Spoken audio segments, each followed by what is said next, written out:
Siswa baru sekolah dasar di Kota Palembang mulai mengikuti masa pengenalan lingkungan sekolah atau MPLS. Kegiatan yang berlangsung selama 5 hari ini menjadi tahap awal bagi peserta didik untuk beradaptasi dengan lingkungan sekolah.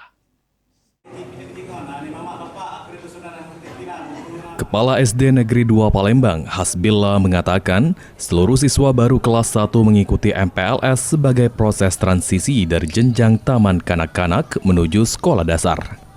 MPLS menjadi langkah awal bagi siswa untuk mengenal lingkungan sekolah, guru, serta teman-teman baru. Selain itu, juga bertujuan menumbuhkan rasa percaya diri, membangun karakter positif, serta memotivasi semangat belajar siswa agar lebih siap mengikuti proses pembelajaran di jenjang sekolah dasar.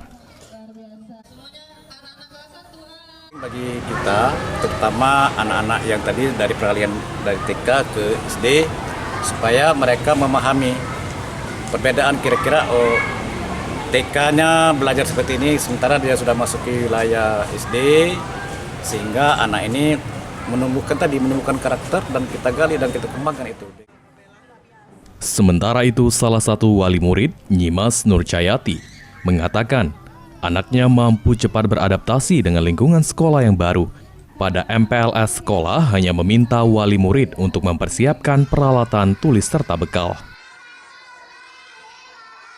Kalau untuk anak saya sih, alhamdulillah dia udah mandiri dari TK, udah bisa ditinggal, udah bisa, alhamdulillah udah bisa ke WC sendiri. Kalau untuk sekarang ini kan, alhamdulillah udah dilanjutin aja kayak itu, nggak ada manja-manja kayak itu.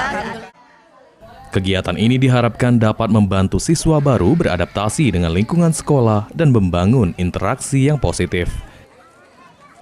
Ilham Wahyudi, PAL TV.